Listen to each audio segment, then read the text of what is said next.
गोंदिया जिल्ह्यातील विविध भागात विद्युत पोलवरील ॲल्युमिनियम तार चोरी करणाऱ्या टोळीचा गोंदिया स्थानिक गुन्हे शाखेनं पर्दाफाश केलाय।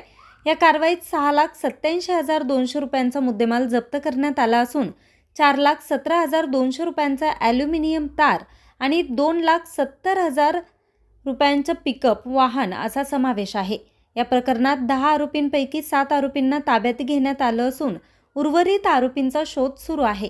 या प्रकरणी आमगाव पोलीस ठाण्यात गुन्हा दाखल करण्यात आलाय। तपासादरम्यान स्थानिक गुन्हे शाखेनं तांत्रिक व गोपनीय माहितीच्या आधारे संशयितांना ताब्यात घेऊन चौकशी केली असता त्यांनी आमगाव, रामनगर, गोंदिया ग्रामीण व गोरेगाव परिसरातील चोरीची कबुली दिली। चोरी केलेल्या तारा आणि गुन्ह्यात वापरण्यात आलेलं वाहन पोलिसांनी जप्त केलं असून अटक आरोपींना पुढील तपासासाठी आमगाव पोलिसांच्या ताब्यात देण्यात आले। सदरची कारवाई पोलीस अधीक्षक गोरख भांबरे आणि अप्पर पोलीस अधीक्षक अभय डोंगरे यांच्या मार्गदर्शनाखाली स्थानिक गुन्हे शाखेचे पोलीस निरीक्षक रेवचंद सिंगनजुडे यांच्या नेतृत्वात सहाय्यक पोलीस निरीक्षक जंगमवार तसेच त्यांच्या पथकानं यशस्वीरित्या पार पाडली आहे। न्यूज रिपोर्टर चेतन समरीत, आज 24 तास, गोंदिया।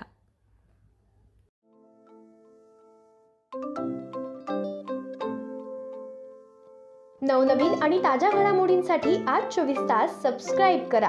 त्याचबरोबर बेल आयकॉनवर क्लिक करा आणि मिळवा आमच्या बातम्यांच्या नोटिफिकेशन्स। तसेच आज 24 तासची प्रत्येक बातमी आपल्याला कशी वाटली हे कळवा, लाईक करून, कमेंट करून आणि आमच्या बातम्या शेअर सुद्धा करा।